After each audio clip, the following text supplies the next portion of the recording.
Assalamualaikum warahmatullahi wabarakatuh dan selamat sore pemirsa. Anda kembali menyaksikan Gorontalo Menyapa bersama saya Yayat Hidayat.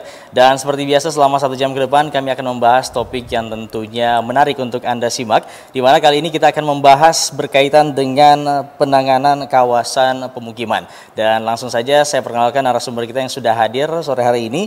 Yang pertama saya mulai dari Insinyur Hadijah Utaib MM selaku Sekda Kabupaten Gorontalo. Assalamualaikum Bu. Waalaikumsalam warahmatullahi wabarakatuh. Apa kabarnya Bu? Alhamdulillah sehat. Sehat walafiat Bu ya. Oke. Dan selanjutnya juga saya perkenalkan narasumber kita yang sudah hadir, yakni Bapak Ilham Hamid selaku tim leader Kotaku OSP 8 Provinsi Gorontalo. Assalamualaikum Pak Ilham. Waalaikumsalam warahmatullahi wabarakatuh. Pak? Alhamdulillah kabar baik Bung Yayat. Alhamdulillah ya. Dan tentunya pemirsa kita akan bahas berkaitan dengan tema yang sudah saya sampaikan tadi berkaitan dengan penanganan kawasan pemukiman. Dan perlu saya ingatkan untuk Anda pemirsa yang ingin bergabung bersama kami di sini, kita membuka line interaktif dan nomor teleponnya sudah ada di layar kaca Anda. Silakan untuk yang ingin bertanya berkaitan dengan tema kita penanganan kawasan pemukiman. Dan saya mulai terlebih dahulu dari Ibu Sekda Kabupaten Gorontalo, Ibu Insinyur Hadijah Utaib MM. Ini Bu, kira-kira seperti apa sih penanganan kawasan pemukiman yang ideal, khususnya versi pemerintah gitu? Ya. Terima kasih Bung Yayat. Juga assalamualaikum untuk para pemirsa. Memang alhamdulillah kami dari Kabupaten Gorontalo itu mendapatkan program Kotaku dari Kementerian PUPR. Ini sudah kurang lebih 3 tahun berturut ya. Insya Allah juga tahun ini kita masih bisa mendapatkan untuk kawasan penataan kawasan kota tanpa kumuh.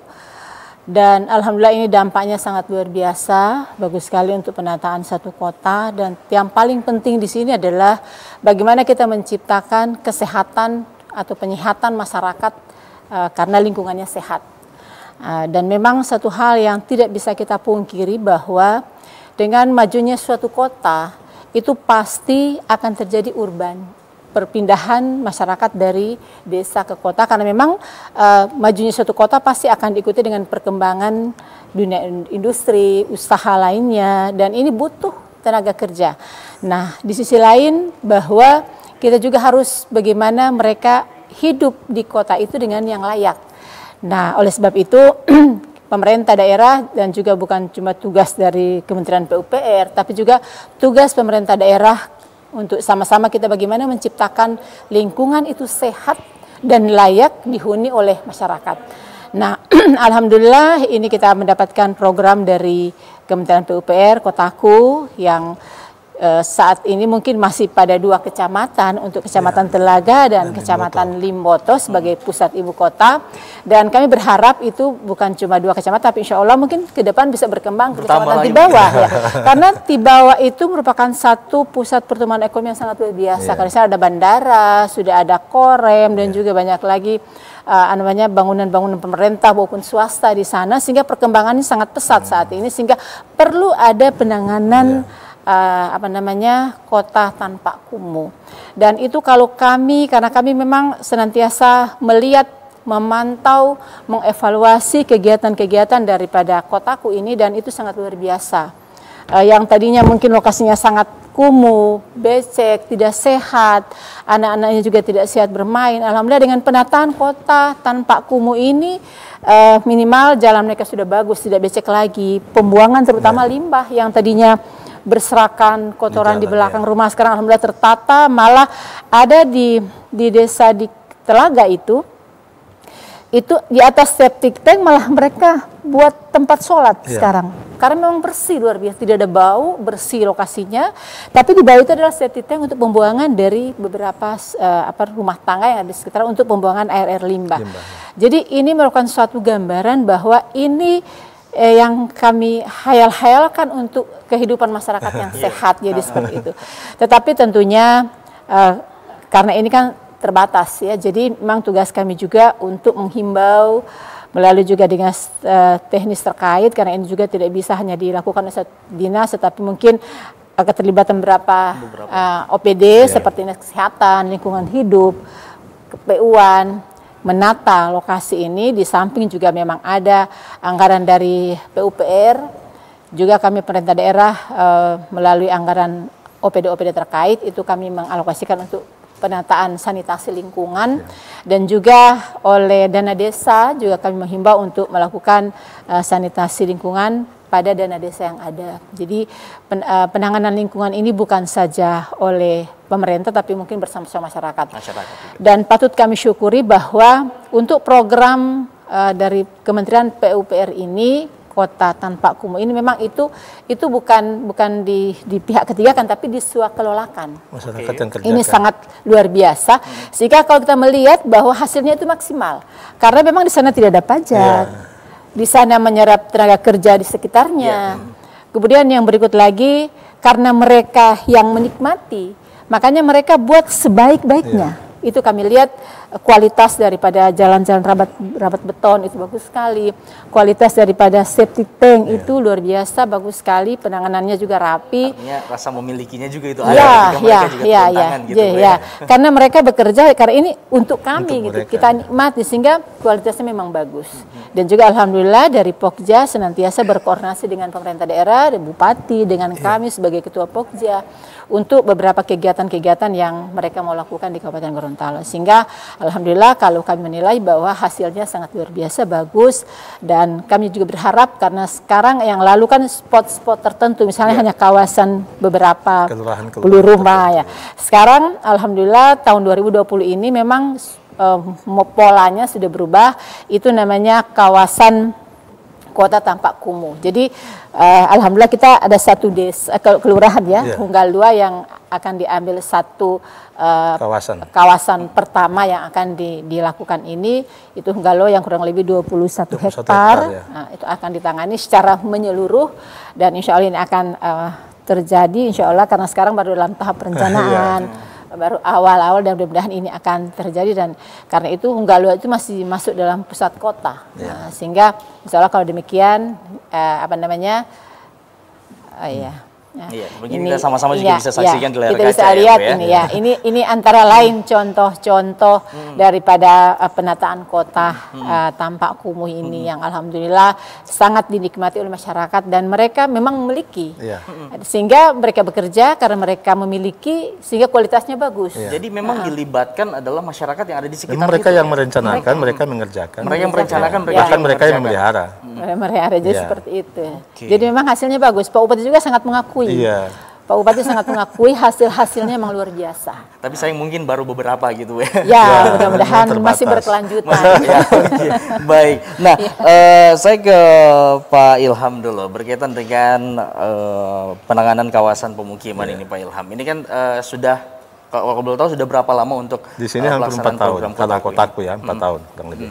Sudah 4 tahun Pak ya. Nah, kira-kira sudah apa saja kemudian yang sudah dikerjakan sejauh ini, Pak? Ya, jadi sebetulnya penanganan kumuh di Provinsi Gorontalo, kebetulan dampingan kita kan baru 2 Kota Gorontalo dan Kabupaten Gorontalo. Nah, dari tahun 2017 sampai sekarang kalau kita lihat investasi infrastruktur di kabupaten itu kurang lebih 16,7 miliar. Itu investasi yang dilakukan melalui masyarakat, yang dikelola secara langsung oleh masyarakat. Yang tadi disampaikan oleh Ibu Sekda. Jadi di masyarakat kita ada namanya BKM. Badan Kesudahan Masyarakat yang memfasilitasi warga untuk merencanakan dan melaksanakan kegiatan di masyarakat berdasarkan usulan-usulan dari masyarakat. Sehingga kegiatan-kegiatan ini sebetulnya tingkat partisipasi masyarakat juga sangat tinggi. Nah, kalau kita melihat indikator kekumuhan kan berdasarkan Permen nomor 14 tahun 2018 sekarang itu ada 7 aspek dan 16 indikator. Nah, 7 aspek itu antara lain ada keteraturan bangunan, jalan lingkungan, drainase, air limbah, kemudian air minum, persampahan, dan proteksi kebakaran.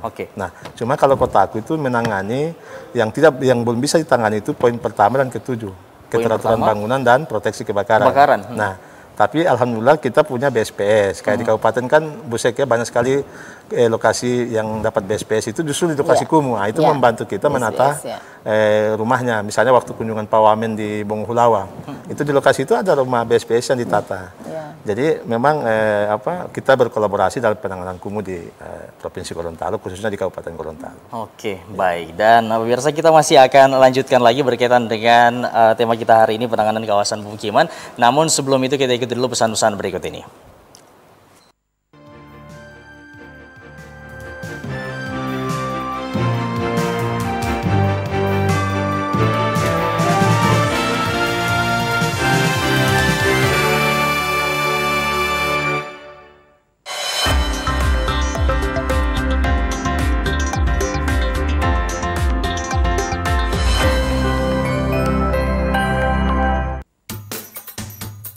Waalaikumsalam warahmatullahi wabarakatuh. Sehat semua Bu?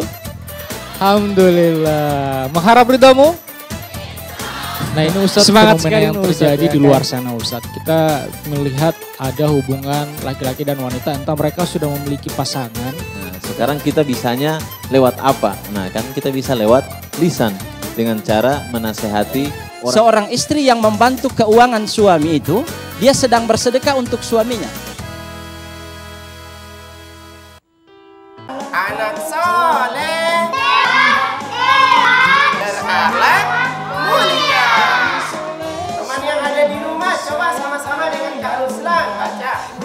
Apa doanya? Perhatikan ya. Seperti tadi, Bismika Allahumma ahya wa bismika amut. Dan nantikan ya.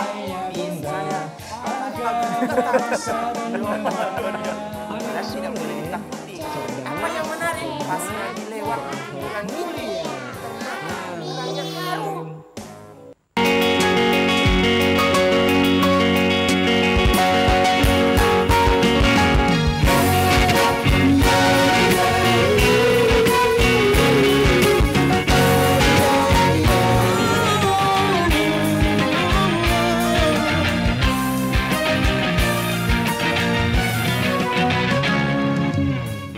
Biar cinta gelora di dada. Biar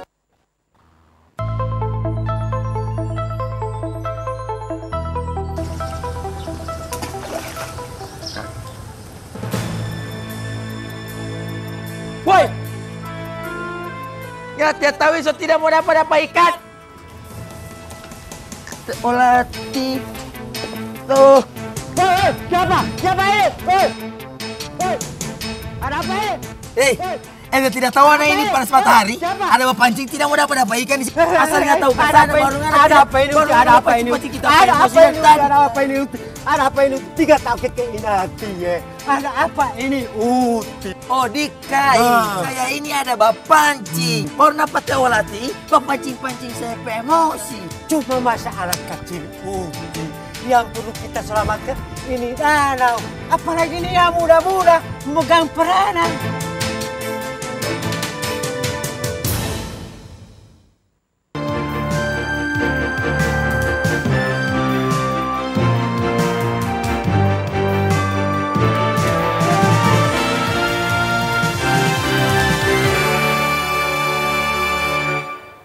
Baik pemirsa, terima kasih Anda masih bersama kami di Gorontalo Menyapa dan masih membahas berkaitan dengan penanganan kawasan pemukiman.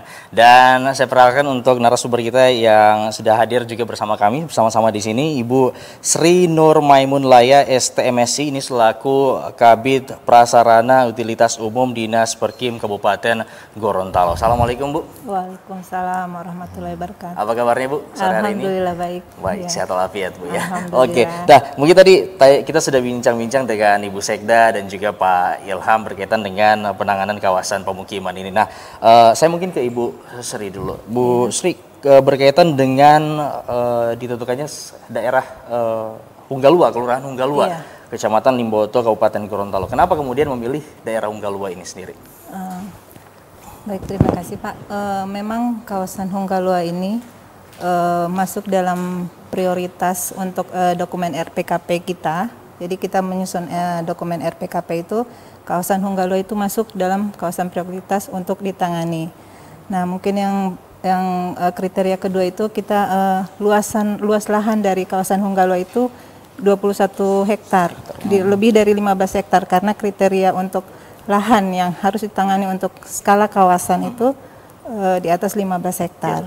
Nah, terus apalagi ya, mungkin keteraturan bangunannya yang tidak rapi, jadi mengesankan gitu kawasan kumuh gitu, padahal itu kan berada di pusat kota, di Kota Limboto. Terus penanganan air bersihnya, sanitasinya, persampahannya mungkin belum sesuai standar karena rata-rata masyarakat di Kelurahan Hunggalua itu masih untuk penggunaan air bersih itu masih menggunakan air sumur untuk kebutuhan sehari-hari. Jadi mungkin itu persampahannya juga masih kurang bisa sesuai standar. Terus air limbahnya, jadi kita tiap tahun dari Dinas PU itu juga ada untuk air limbah IPAL, yang IPAL komunal, jadi kita pusatkan di daerah-daerah yang lokasi kumuh. Dan yang berikut juga Hunggalo itu masuk dalam SK Kumuh, Pak. Jadi kita itu ada SK Kumuh 2016, ada 23 lokasi di 3 kecamatan, Limboto, Telaga, dan Limboto Barat. Itu 23 lokasi Iya, ya? Iya. Jadi yang dari 23 lokasi itu SK 2016. Nah sekarang 2020 ini kita lagi ada revisi untuk SK Kumuh. Jadi yang sudah tuntas, lokasi-lokasi yang sudah tuntas penanganannya kita keluarkan dari SK Kumuh dan kita usulkan lagi lokasi baru. Nah untuk lokasi baru itu rencananya kita di daerah Tibawa, Kecamatan Tibawa dan sekitarnya. Jadi ada titik-titik Tibawa, Bongomeme atau Dungalio sekitarnya itu, jadi akan kita masukkan dalam lokasi SK Kumuh untuk revisi yang tahun 2020. Jadi seperti itu, Pak. Oke, baik. Nah, sejauh ini bagaimana dukungan khususnya dari dinas terkait dalam hal Kotaku ini sendiri, program Kotaku? Memang Kotaku ini masuk dalam Pokja PKP ya. Nah, kita sebagai dinas terkait yang berada di Pokja PKP ini, Kotaku merupakan salah satu dari anggota Pokja.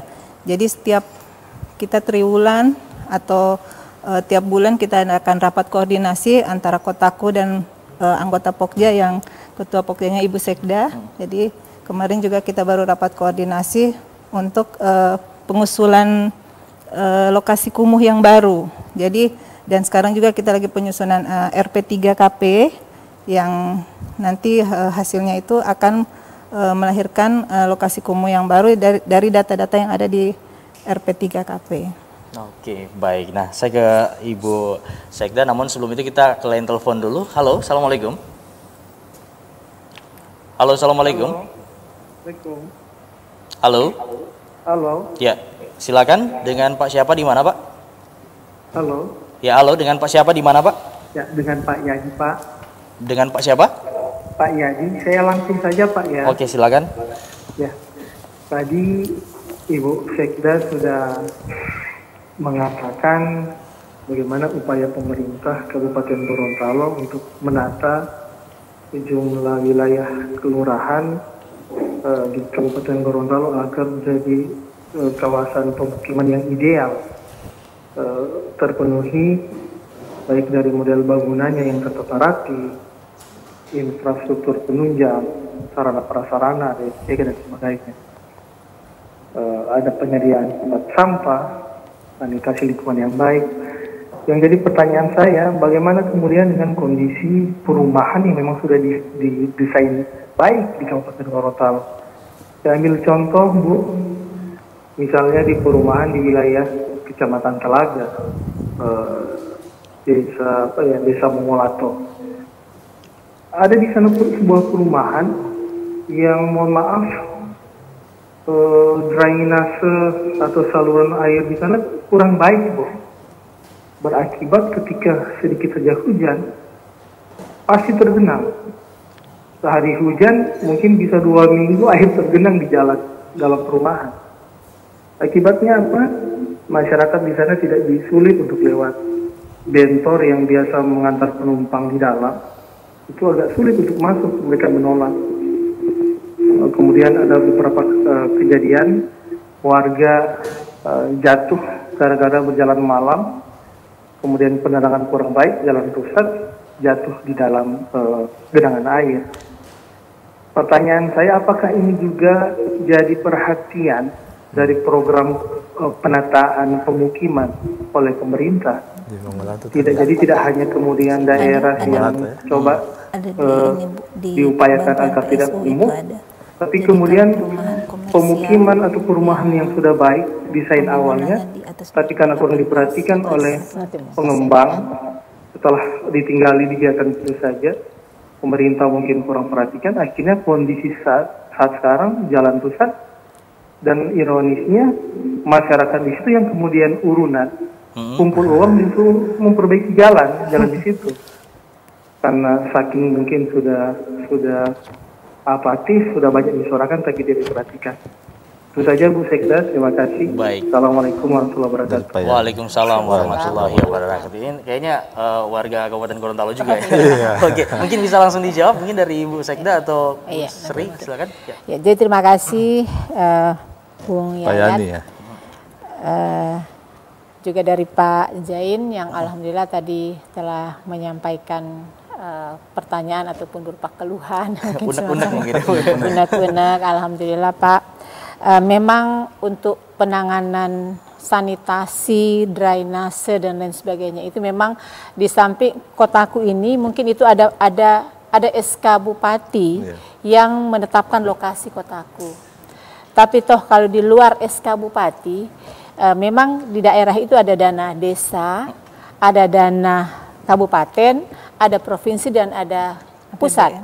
Nah, kalau memang penanganan seharusnya satu kawasan perumahan yang memang oleh oleh pengemban ya, itu biasanya lengkap, ada drainasenya, harusnya ada, kemudian airnya, penerangannya dan lain sebagainya. Tapi toh kalau ada yang kurang, mungkin itu kadang-kadang situ masuknya pemerintah, tapi harus diawali dulu dari perencanaan dari awal.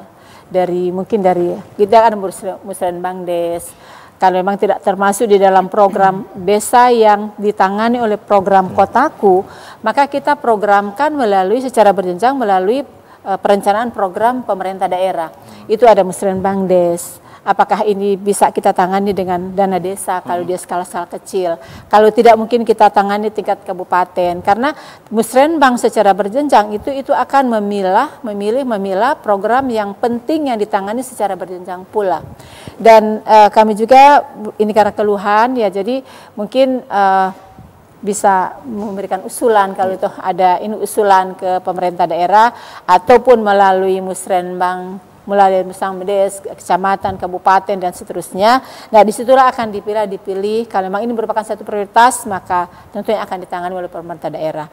Karena memang sanitasi, drainase ini sangat penting sekali untuk ditata karena di sana sumber-sumber penyakit yang ada, apalagi sekarang ini musim penghujan. Tetapi toh mungkin kita juga harus memahami bahwa ini ada program perencanaannya dari awal. Kalau toh ada perencanaan dari awal, mungkin pemerintah tinggal melihat mana yang akan dibangun secara bertahap ya, setiap tahun dan setiap tahun. Jadi kira-kira seperti itu. Jadi kira-kira demikian Pak Zain, dan selanjutnya mungkin kalau kotaku ini yang teknis ini Ibu. Mungkin lebih teknis ya. Saya Ibu Sri, mungkin berkaitan dengan pertanyaan tadi Pak Zain, Bu, silakan. Iya, mungkin kami ada tambahan. Jadi selain dana dari APBD untuk penanganan perumahan komersial, jadi yang oleh pengembang, dari Kementerian PUPR juga melalui Dinas Perkim, kita ada setiap tahunnya itu ada bantuan PSU. Jadi bantuan PSU itu berupa jalan lingkungan, berupa paving atau rabat beton, atau drainase, atau fasilitas umum lainnya. Jadi pengembang rumahnya yang bersubsidi yang tipe 36, jadi itu bisa mengajukan usulan ke Kementerian PUPR melalui, sekarang sudah pakai aplikasi, ya sudah pakai aplikasi untuk mendaftar itu, sudah pakai aplikasi Sibaru, jadi kita bisa mengusulkan, tapi rumah yang dibangun di atas tahun 2018. Jadi itu yang mendapat bantuan dari Kementerian PUPR untuk melalui bantuan PSU berupa rabat beton. Jadi setiap rumah itu, setiap developer kita minimal 50 rumah untuk satu lokasi. Minimal 50 rumah? Iya, minimal 50 rumah untuk satu lokasi itu dapat bantuan PSU. Kita tiap tahun dari 2017 sejak Perkim berdiri 2017 sampai 2020 setiap tahun dapat. Dan untuk sekedar tambahan untuk tahun 2021 ada 500 unit. Jadi ya kita sudah sosialisasikan ke developer untuk segera mendaftar karena kita jatah Provinsi Gorontalo itu 500 unit. Oke, jadi sebenarnya bukan artinya kalau tadi yang disampaikan Pak Sen bukan tidak diperhatikan, tapi memang namanya pembangunan juga butuh proses begitu ya. Proses. Oke, nah tapi dari Pak Ilham sendiri, Pak Ilham ini selaku tadi mungkin sekedar rintihan juga dari masyarakat gitu bahwa apakah ini tidak tersentuh juga oleh program Makanya saya tadi kalau dia di Mongolato itu kan lokasi yang tahun ini dapat ya. Jadi kebetulan kita tahun ini di kabupaten kan ada 6 kelurahan, totalnya 6 miliar. Nah, setahu saya di Mongolato itu juga ada beberapa kegiatan yang terkait dengan jalan setapak, saluran sebagainya itu. Nah, kalau misalnya dia yang diusulkan, yang disampaikan oleh Pak Zain tadi, kalau dia berada di kawasan delineasi kumuh, sebenarnya itu bisa kita intervensi melalui Kotaku. Tapi kalau misalnya dia di luar kawasan yang tadi Ibu Sekda bilang yang di-SK-kan, ya mungkin itu nanti diintervensi oleh APBD, baik APBD kabupaten maupun provinsi ataupun misalnya melalui lintas kementerian. Tapi kalau dia berada di lokasi Kotaku yang terdelineasi misalnya kumuh, itu pasti kita intervensi. Karena kalau perhitungan kita Mongolato itu tahun ini itu bisa tidak kumuh dia dengan 1 miliar yang kita gelontorkan tahun ini. Perhitungan kita itu spot-spot kumuhnya itu sudah berkurang. Teratasi. Ya, jadi dia sudah tidak masuk kategori kumuh. Ya mungkin tadi yang di luar lokasi yang memang terdelineasi kumuh itu. Nah itu mungkin yang disampaikan Ibu Kabid dan Ibu Sekda tadi. Tapi kalau dia di kawasan kumuh yang terdelineasi, pasti diintervensi oleh Kotaku. Oke, baik. Nah mungkin bisa dijelaskan juga Pak Ilham bahwa syarat apa sebenarnya yang harus dipenuhi kemudian sehingga persiapan atau pelaksanaan untuk program Kotaku ini sendiri bisa dilaksanakan gitu. Iya, kalau sebetulnya kalau dia skala lingkungan itu kan di setiap kelurahan kita punya dokumen namanya RPLP, Rencana Penataan Lingkungan Pemukiman. Kalau di kabupaten namanya RP2 KPKP. Itu untuk penataan kawasan pemukiman di yang kabupaten. Jadi sebetulnya semua usulan-usulan masyarakat yang tertuang dalam RPLP itu sudah 5 tahun. Jadi sebenarnya setiap tahun ketika ada anggaran itu sebenarnya mereka tinggal memprioritaskan yang mana mau dibangun. Tetapi lokasi-lokasi itu yang dipastikan itu berada di lokasi SK kumuh. Tidak boleh di luar, karena kalau dia di luar kita tidak bisa hitung pengurangannya. Karena yang tercatat di pusat itu yang ada di SK luasan itu. Nah kabupaten itu sebetulnya dari 2014 SK yang lama itu hanya 12,75 hektar. Itu masuk di target RPJMNAS 2015-2019, itu sudah tuntas. Nah, tapi SK yang baru itu hampir 200 hektar.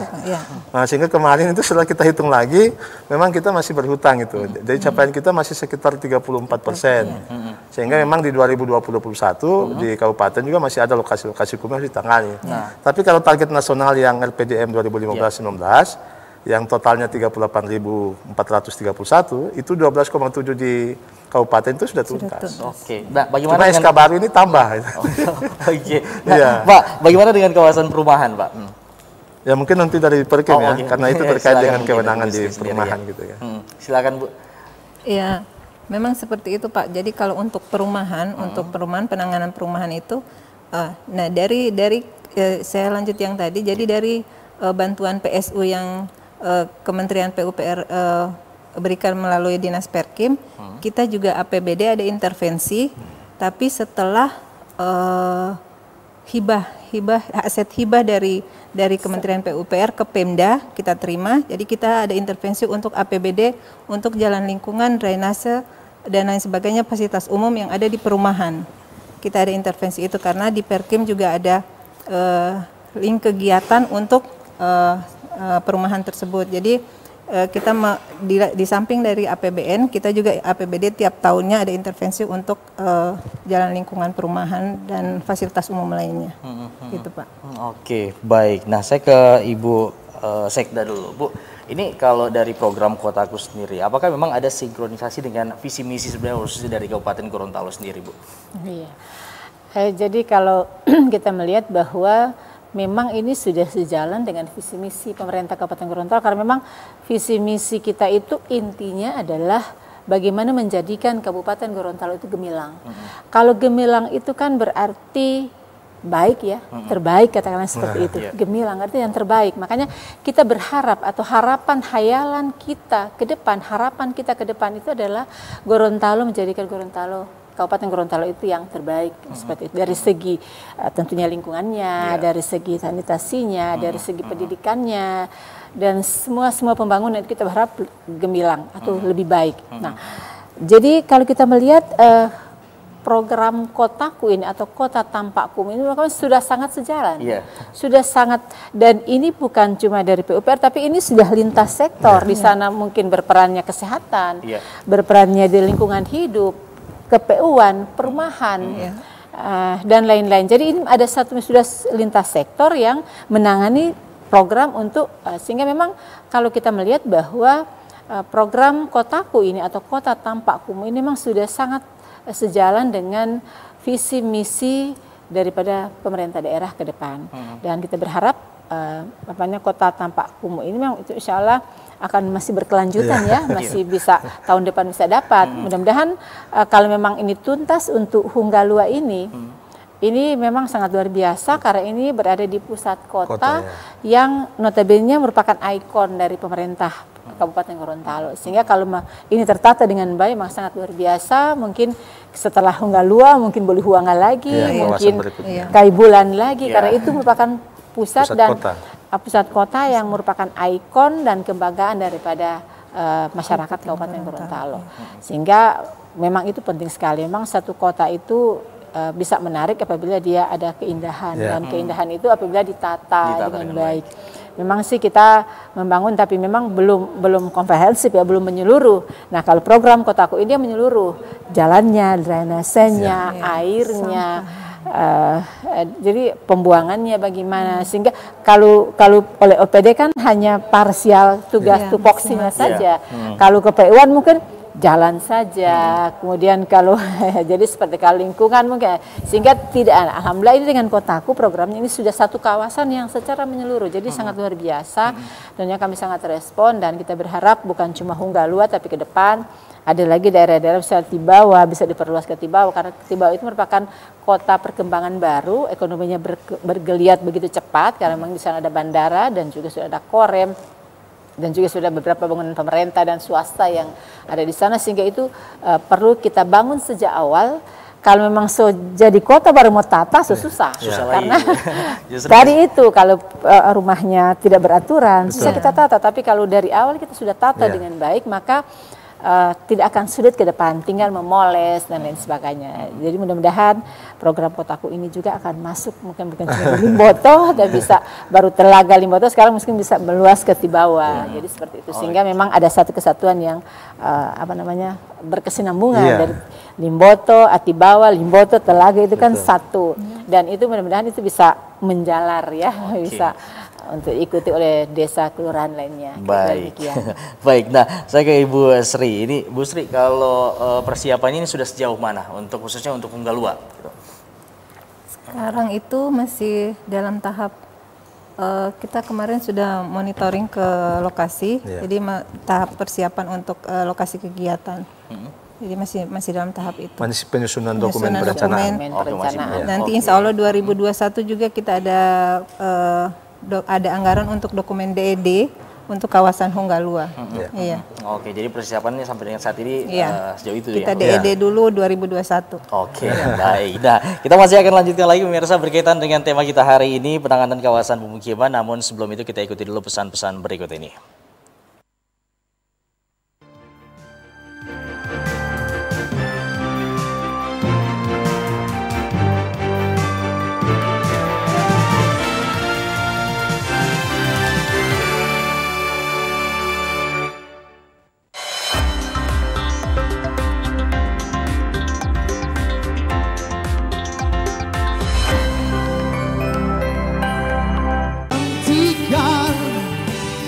Hentikan, jangan diteruskan. Kami buat dengan ketidakpastian dan keserakahan. Oh ya bongkar. Oh ya bongkar. Oh ya bongkar.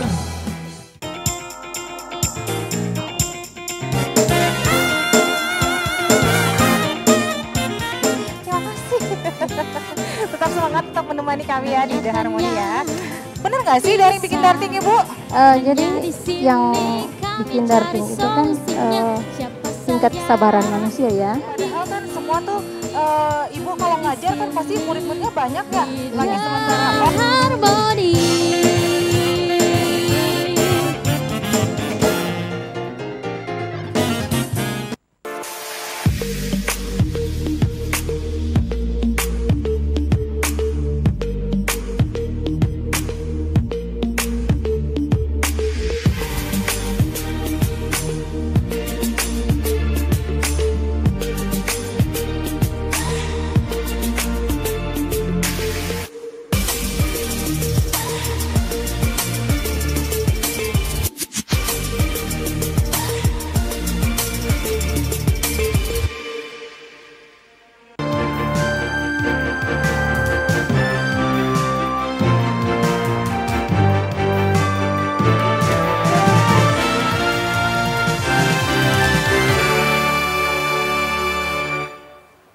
Baik pemirsa, terima kasih Anda masih bersama kami di Gorontalo Menyapa dan masih membahas berkaitan dengan penanganan kawasan pemukiman. Dan perlu saya sampaikan bahwa narasumber kita yang sudah hadir sore hari ini, saya perkenalkan lagi Ibu Insinyur Hadijah Utaib MM selaku Sekda Kabupaten Gorontalo, kemudian Ibu Sri Nur Maimun Laya selaku Kabid Prasarana Utilitas Umum Dinas Perkim Kabupaten Gorontalo, dan Pak Ilham Ahmad selaku tim leader Kotaku OSP 8 Provinsi Gorontalo. Kita ke line telepon dulu. Halo, assalamualaikum.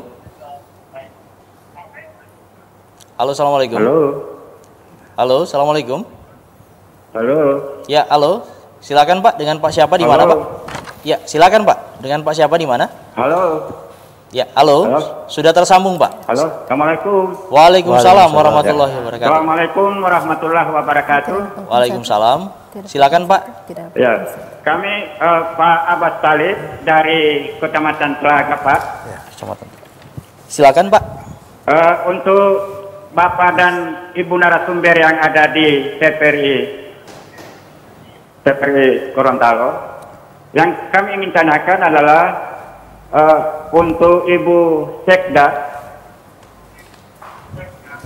sudah sejauh mana cakupan program Kotaku ini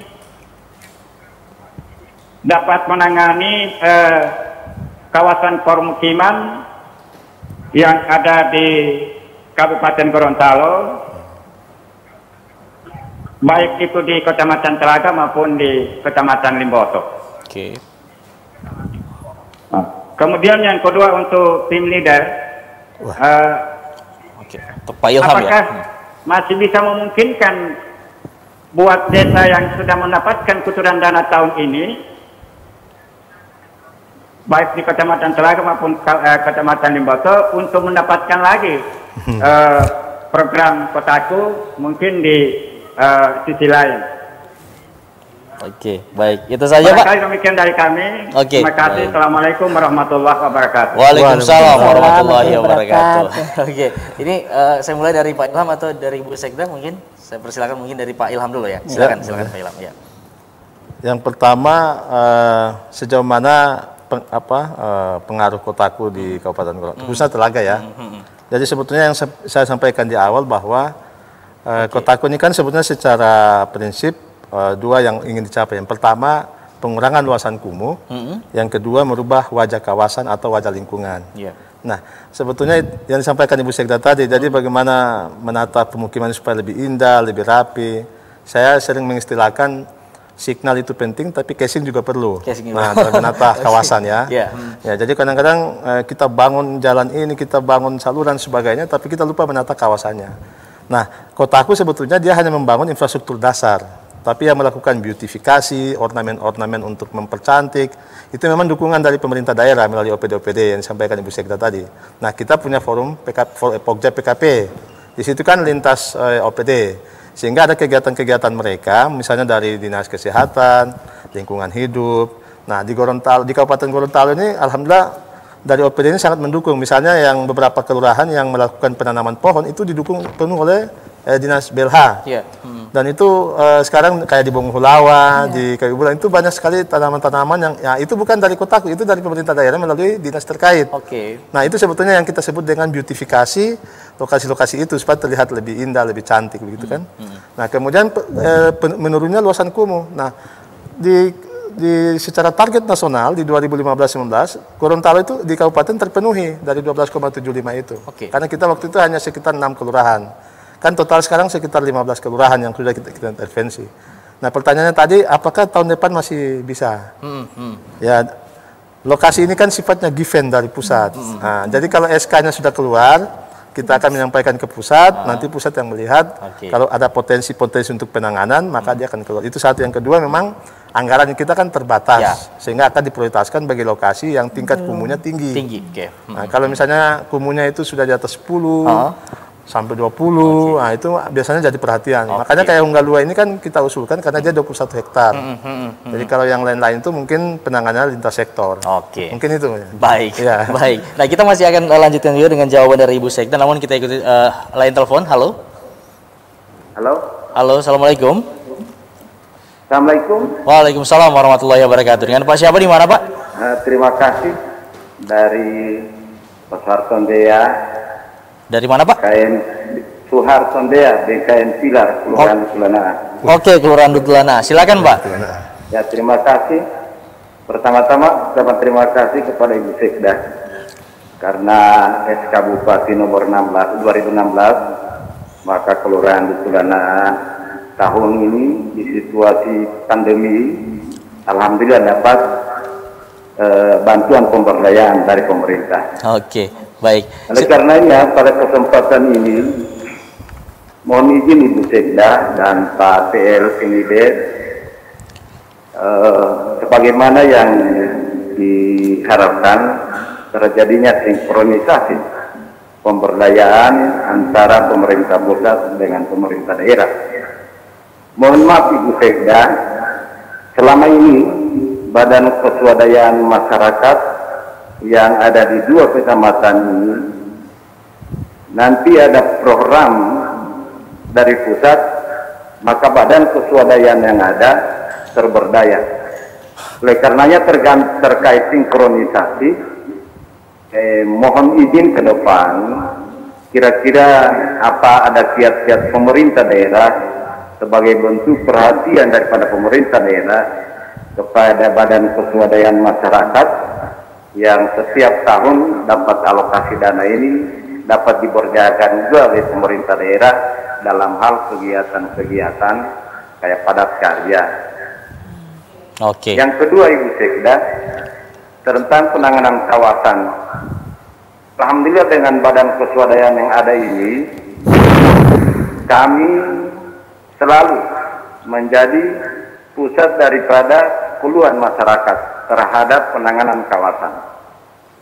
Di setiap musim hujan, di Kelurahan Dutulana itu di Kompleks Jalan Protokol menjadi tempat pusatnya air dari atas karena kurangnya pintu keluar air sehingga menghambat arus lalu lintas. Oleh karenanya ini kami sampaikan pada kesempatan ini kira-kira ke depan merupakan satu langkah pemberdayaan yang nantinya akan diambil oleh pemerintah daerah terhadap sinkronisasi program yang dikelola langsung oleh Badan Keswadayaan Masyarakat melalui program Kota Tanpa Kumuh. Ini yang dapat saya sampaikan, sekali lagi lebih dan kurangnya atas nama Badan Keswadayaan Masyarakat yang mendapatkan alokasi dana tahun ini.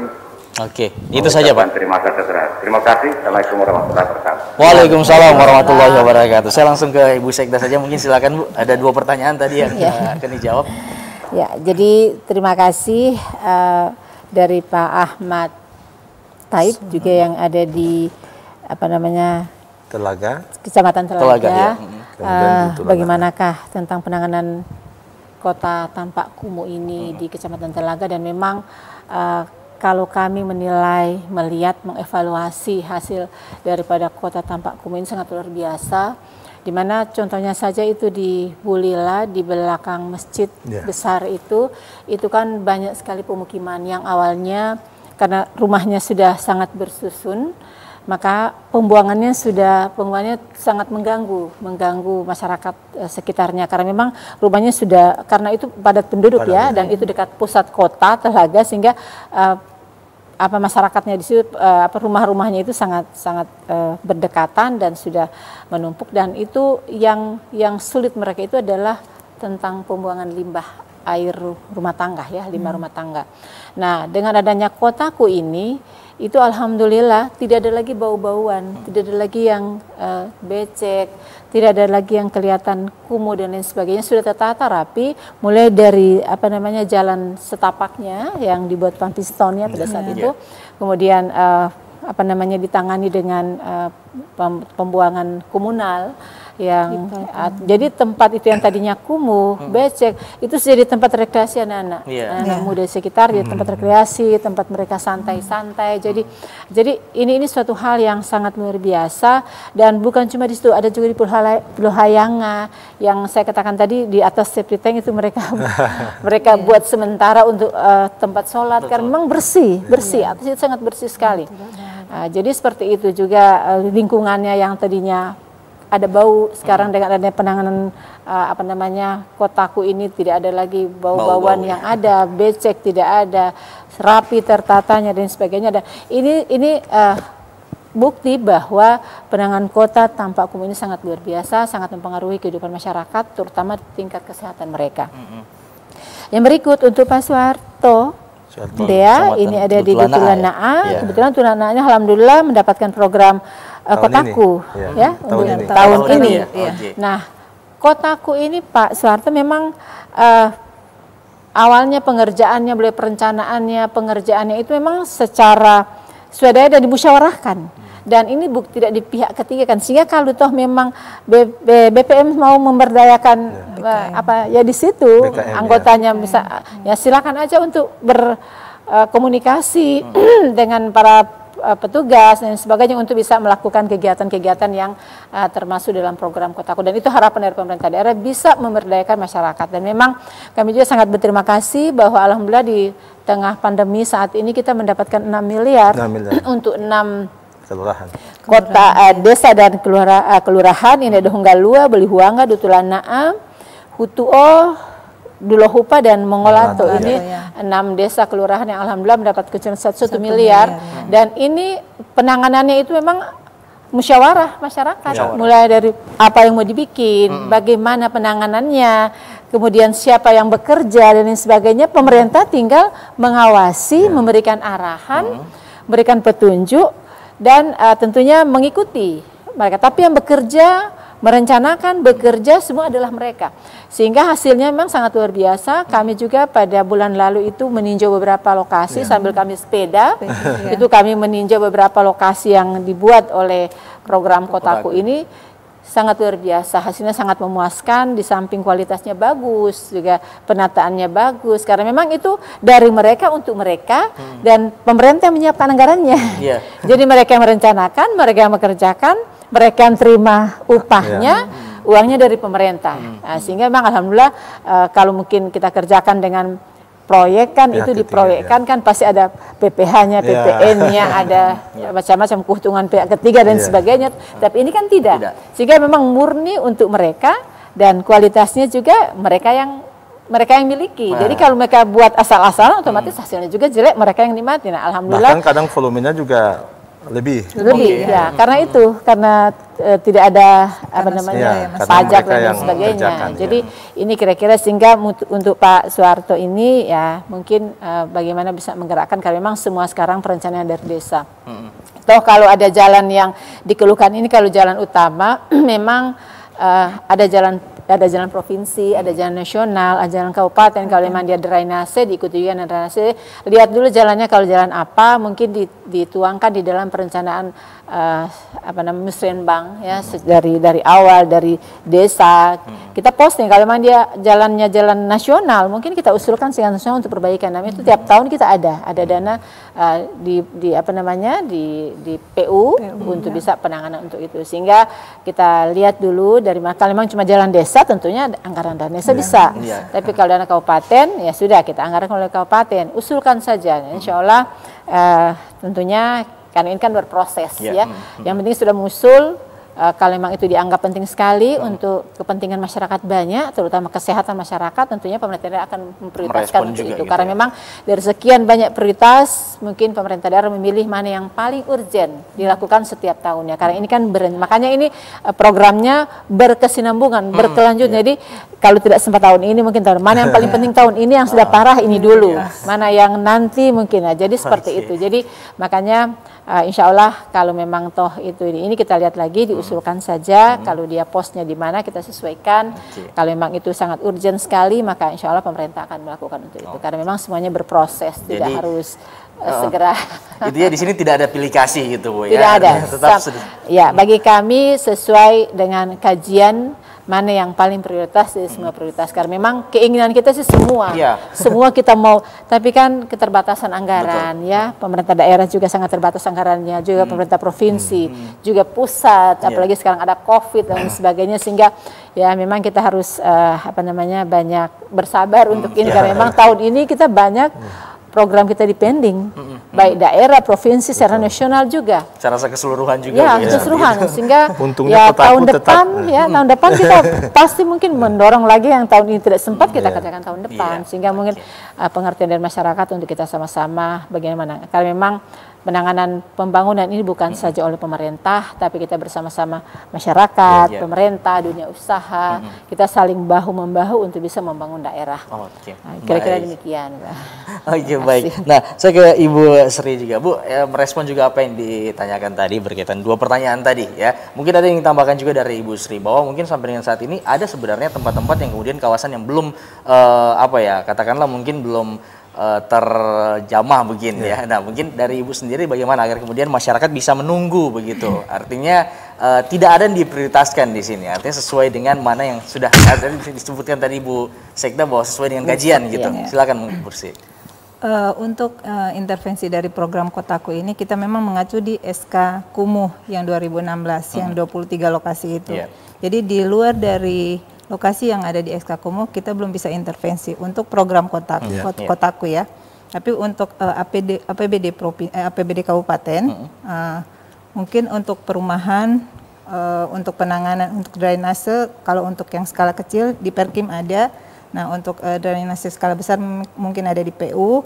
Jadi kita ada jalan lingkungan di Perkim, untuk jalan-jalan besarnya di PU gitu. Jadi untuk Perkim itu perumahan dan pemukiman yang kita bisa tangani situ, PSU-nya, fasilitas umumnya itu intervensi dari APBD. Tapi untuk Kotaku kita tidak bisa bergeser dari SK Kumuh. Karena itu datanya yang di pusat sudah itu. Jadi lokasi-lokasi yang kita intervensi itu yang ada di SK Kumuh 2016. Nah, sekarang kita revisi untuk 2020. Ada yang sudah tuntas kita keluarkan dan yang ada usulan lokasi baru lagi. Jadi seperti itu, Pak. Nah, untuk usulan ini sendiri apakah kemudian itu mengambil dari masyarakat, artinya usulan dari masyarakat atau mungkin dari sektor lain juga, Bu? Ada kajian dari Kotaku juga. Jadi kita masih di lokasi perkotaan, maksudnya kalau di bawah itu kan di ibu kota.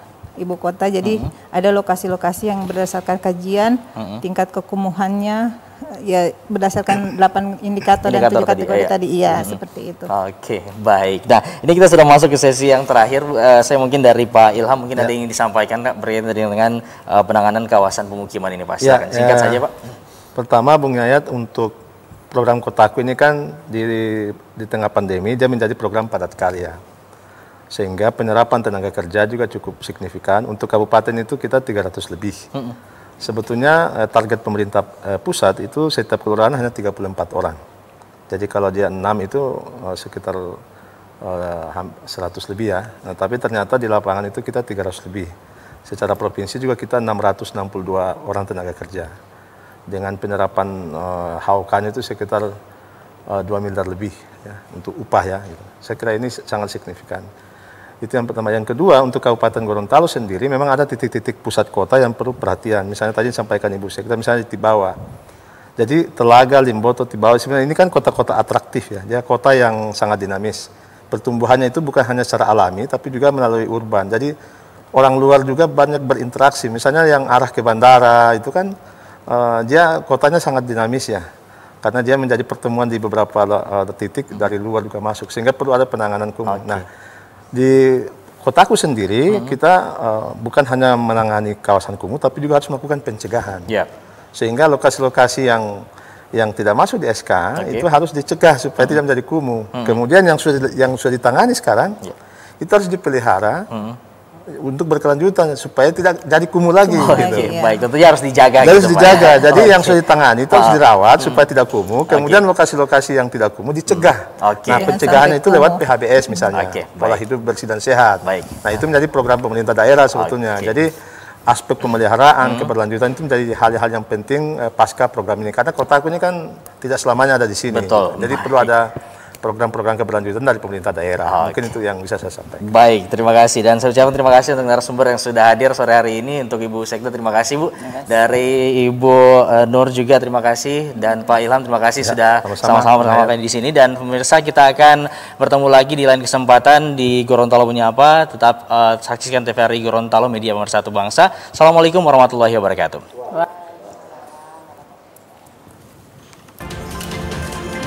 Terima kasih banyak Bu Babit.